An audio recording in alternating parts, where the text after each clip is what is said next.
जी, hello दोस्तों, मैं हूँ कमर चीमा, उम्मीद है आप लोग ठीक होंगे। दोस्तों, एक बड़ा सीक्रेट मिशन जो भारत ने किया है और उस सीक्रेट मिशन के अंदर तक जो रिज़र्व बैंक ऑफ इंडिया है, उसने 102 टन सोना जो है, वो बैंक ऑफ इंग्लैंड से भारत की सिक्योर लोकेशंस में ट्रांसफ़र किया है।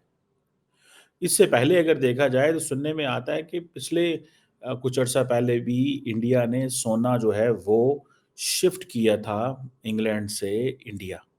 ये क्या वजह है? क्यों इतना सोना आ रहा है वहाँ से?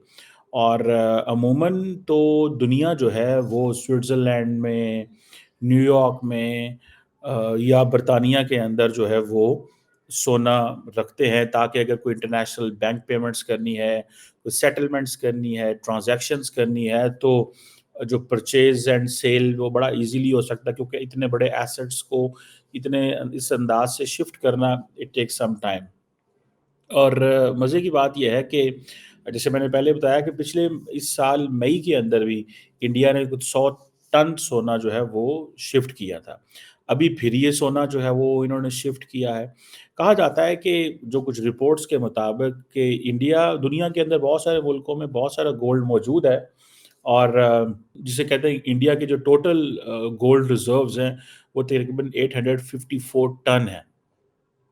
और कहा जाता है कि एक बड़ी तादाद में जो गोल्ड है, वो इंडिया के घरों में पड़ा हुआ है। मतलब फैमिलीज़, ख़वातीन जो और मर्द पहनते हैं, बहुत ज़्यादा। पाकिस्तान में मैंने कम मर्दों को गोल्ड पहने हुए देखा है, लेकिन इंडिया के अंदर मैंने बहुत मर्दों को भी गोल्ड पहने देखा है अमूमन। चेन्स पहनते हैं या रिंग्स पहनते हैं, मतलब एक ट्रेडिशन है, कल्चर है, वो पसंद करते हैं। लेकिन हम पाकिस्तान के अंदर या आलम इस्लाम के अंदर मुसलमानों को सोना पहनना जो है वो this is not allowed in terms of आप समझ लें कि रिलीजियसली। तो बड़े कम लोगों को मैंने देखा है कि वो गोल्ड पहनते हैं, ख़वातीन बहुत पहनती हैं, मर्द नहीं पहनते, लेकिन इंडिया के अंदर ये देखें। बहरहाल इंडिया का ये जो सोना आ रहा है, ये क्यों आ रहा है, कहाँ से आ रहा है? और इंडिया ने तकरीबन जो रिज़र्व बैंक ऑफ इंडिया ने इतनी बड़ी जो ट्रांसपोर्टेशन की है of this yellow metal and complete secrecy थी, याद रखें, ठीक है जी।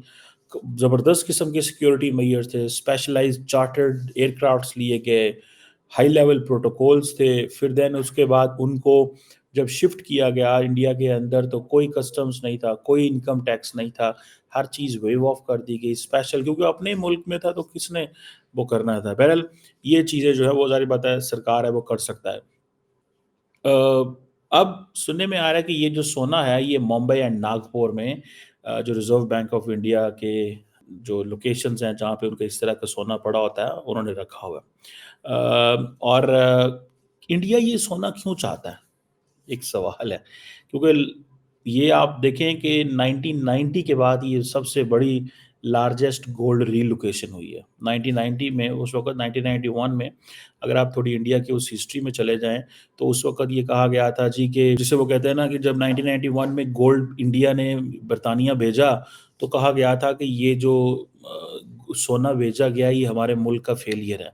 हम एक नाकाम रियासत हैं, इंडिया नाकाम रियासत है। आज वो कह रहे हैं कि नहीं हम एक कामयाब रियासत हैं क्योंकि हमने अपनी दी हुई चीज़ जो है वो हमने वापस ले ली है। वो अपनी इसको अपनी कामयाबी समझते हैं और इसको सक्सेस के तौर पे जो है वो लेते हैं। अब देखें अगर इतना सोना आने से क्या होता है, एक माज़ी में जिसे कहते हैं ना 90-91 में ये गोल्ड उस वक़्त वहाँ पे गया था, तो लोगों के लिए सवाल तो थे ना कि भई ये क्यों जा रहा है, कहाँ जा रहा है?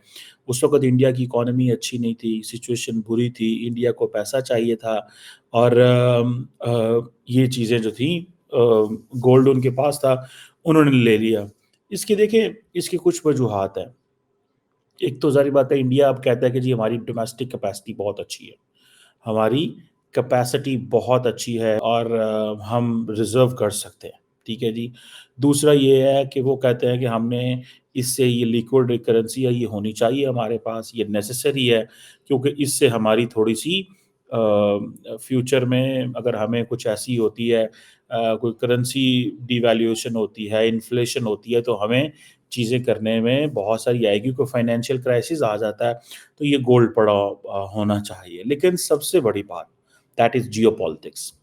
ٹھیک ہے، کیونکہ ہم اسٹوڈنٹس ہیں، geopolitics can be keep on studying and talking.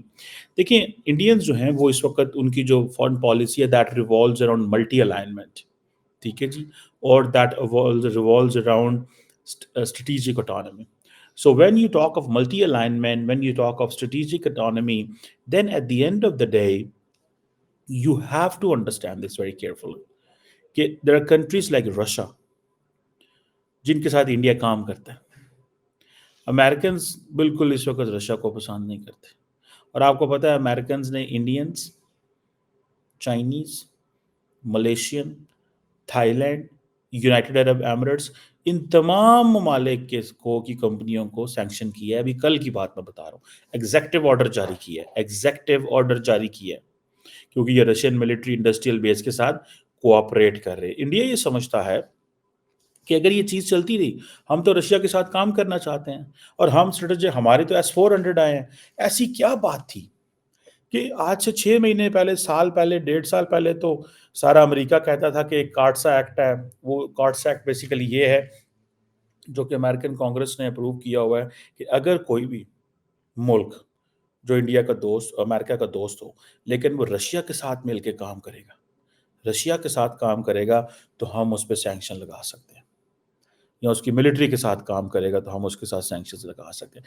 India نے کیونکہ S-400 امپورٹ کیے ہوئے ہیں جو کہ ڈیفنس اکوپمنٹ ہے، ریڈار سسٹم ہے، جو کہ بیسیکلی اگر پاکستان سے یا چائنا سے کوئی حملہ ہوتا ہے تو S-400 ول ہیلپ الاٹ جو ہیں ان حملوں کو ناکام بنانے میں، جیسے تھاڈ ہے اور بہت کچھ ہے. بہرحال امریکنز یہ سمجھتے ہیں کہ ہمیں ان چیزوں کو تھوڑا سا انڈرسٹینڈ کرنا ہے، اور وہ کیا ہے کہ ہمیں تھوڑا سا انڈیا کو ٹف ٹائم دینا ہے. اور وہ ٹف ٹائم کیسے دے رہے ہیں؟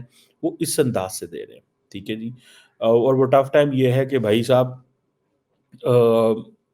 پہلی بات کہ اگر ہم یہ دیکھیں کہ انڈیا امریکہ اور کینیڈا کے اندر آ کے کچھ امریکنز کو ٹارگٹ کر رہا تھا فار ایگزامپل، تو وہ کہتے ہیں کہ ٹھیک ہے اگر یہ ٹارگٹ کر رہا ہے تو ہم انڈیا کو تھوڑا سا ٹف ٹائم دیں گے، تھوڑا پنش کریں گے. اور یہی وجہ ہے کہ کینیڈا اور امریکہ نے انڈیا کے حوالے سے اپنی کچھ جگہوں پہ چیزیں ٹائٹ کی ہوئی ہیں. کینیڈا کے تو بالکل حالات خراب ہیں انڈیا کے ساتھ، امریکہ کے پھر بھی کچھ نارمل ہے. اب انڈیا سمجھتا ہے کہ ہم پہ مزید سختیاں آ سکتی ہیں. ٹھیک ہے جی، مزید ہم پہ سختیاں آ سکتی ہیں، اور ان سختیوں کی وجہ سے ہمیں اپنے ایسٹس جو ویسٹ میں پڑے ہیں وہ اپنے گھر واپس لے آنے چاہیے. یہ نہ ہو کہ ہمیں اسی پاداش میں سزا دے دی جائے اور ہمیں نقصان ہو جائے. سو یہ جو چیز ہے، یہ میں سمجھتا ہوں ذاتی طور پہ انڈیا کو پرابلم ہے اس سے، اور انڈیا سمجھتا ہے کہ یہ جو سونا ہے اس کو ہم واپس لے کے جائیں. اس سے ہماری نیشنل پرائڈ بہتر ہوگی، اس سے ہم اکنامک کسی میلٹ ڈاؤن سے بچ سکتے ہیں. گولڈ ایک لیکوڈ کرنسی ہے، ٹھیک ہے جی، اور ریلائبل چوائس ہے. اور گولڈ کی جو لیکوڈیٹی ہے یہ بیسیکلی انویسٹرز کو بڑا امیڈیٹ ایکسیس ٹو کیش اس سے ملتی ہے، اور ایک ٹائم ٹیسٹڈ چیز ہے، پاپولر ایسٹ ہے. ٹھیک ہے جی، ایک سیف ہیون ایسٹ ہے، دنیا میں جہاں بھی رکھ سکتے ہیں. ابھی یہ دیکھیں کہ جیسے ابھی انڈین کمپنی کو انہوں نے ٹارگٹ کیا، تو اٹ مینس کہ آگے بھی مشکلات پیدا ہو سکتی ہیں. آج سے کچھ عرصہ پہلے امریکنز کہتے تھے کہ انڈینز جو رشیا سے کرتے ہیں کرنے دو، ہمیں کچھ نہیں کرنا. لیکن اب انہوں نے انڈیا کی ٹون دیکھی ہے تو وہ سمجھتے ہیں کہ نہیں، ہمیں کچھ کرنا پڑے گا. لیکن انڈیا یہ سمجھتا ہے یہ ہماری نیشنل پریسٹیج ہے، ہماری نیشنل پریسٹیج ہے. دس از آور نیشنل پریسٹیج. ہمیں اس پہ کام کرنے کی ضرورت ہے، اور ہم سونا واپس لے کے آئے اتنے سالوں کے بعد. انڈیا ایک مضبوط ملک ہے، پہلے اگر مضبوط نہیں تھا تو آج مضبوط ہے، ہم کھڑے ہیں، اپنے پاؤں پہ کھڑے ہیں. This is what they believe, this is what they do, this is why what they act. وہ اس طرح سوچ رہے ہیں چیزوں کو. بہرحال اس کو دیکھتے ہیں کہ یہ اس کی کیا امپلیکیشنز ہوتی ہیں. But for a moment as a student of politics, جتنا میں انٹرنیشنل پالیٹکس کو اسٹڈی کر رہا ہوں، یہ فار اسٹریٹجک ریزنس ہے، اکنامک ریزنز ہیں، اور prestige reasons. These are 3 reasons جہاں پہ میں اس کو دیکھتا ہوں کہ انڈیا سونا اپنا جو برطانیہ میں پڑا تھا اس کو واپس لا رہا ہے.